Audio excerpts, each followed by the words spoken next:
ఈ తొలి వెలుగు కానీ మన తొలి వెలుగు కానీ ఏ అంశాలు కలిసి వచ్చినాయి మీకు? ఎందుకంటే నేను అప్పట్లో ఇన్వెస్టిగేట్ చేసినప్పుడు నమస్తే తెలంగాణ నుంచి తప్పికొని ప్రజల్లోకి వెళ్ళినప్పుడు ప్రభుత్వం మీద వ్యతిరేకత మొదలైంది. కానీ ఆ ప్రభుత్వం మీద వ్యతిరేకత 6 నెలల ముందు మొదలైంది.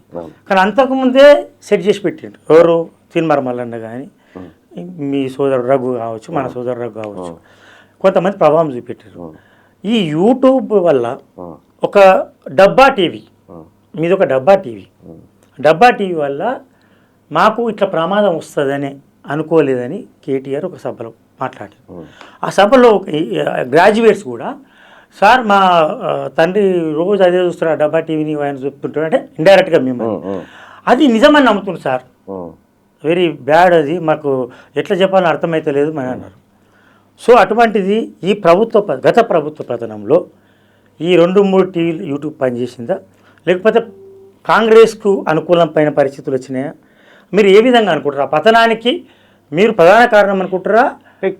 కేసీఆర్ రాజ్య పతన ఇంకొకటి అన్నారు కేటీఆర్, ఇటువంటి టీవీలు డబ్బా టీవీలు అనుకున్నాం మేము, అటువంటి 20-30-10-20 పెట్టినుంటే మేము మా ప్రభుత్వం పతనం కాకపో అన్నాడు ఆయన.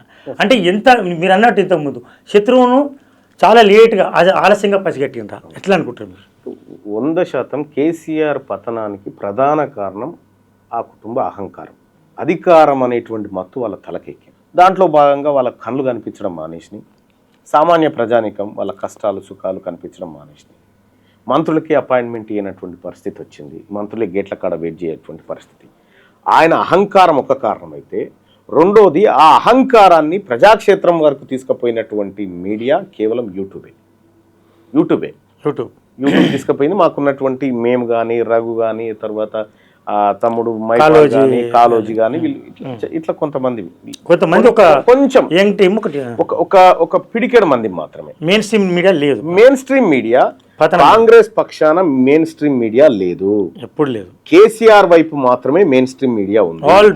ఆల్ మీడియాస్ కేసీఆర్ వైపు ఉన్నాయి. కానీ ఈ ప్రజల పక్షాన కేవలం గొంతెత్తింది ఈ యూట్యూబ్ ఛానల్, ఈ యూట్యూబ్ ఛానల్. సో ఈ యూట్యూబ్ ఛానళ్ళు వర్సెస్ కేసీఆర్ యుద్ధం.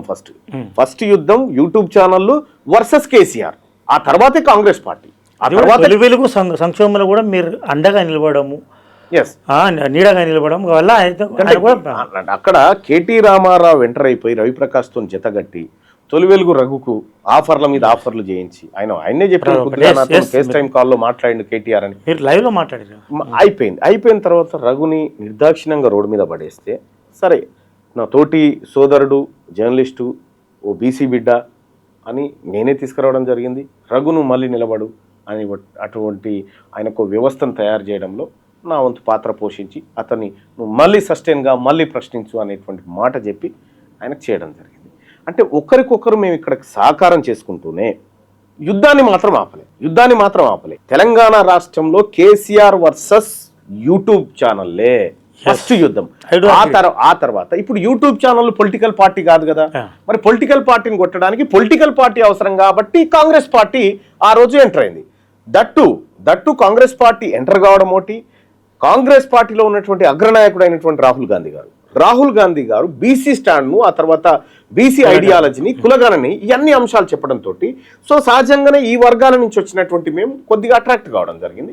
ఖచ్చితంగా ఆ దిశగా మేము ఆలోచన చేసి కాంగ్రెస్ పార్టీకి ఓటేయండి అని ఓపెన్గా చెప్పిండు తీన్మార్ మల్లన్న. ఎందుకు చెప్పిండంటే కాంగ్రెస్ పార్టీ బీసీలకు ఏం చేస్తానదో వివరించి ఇందుకోసం మనం ఓటేయాలనేటువంటి మాట చెప్పి నేను కూడా కాంగ్రెస్ పార్టీలో చేరాను.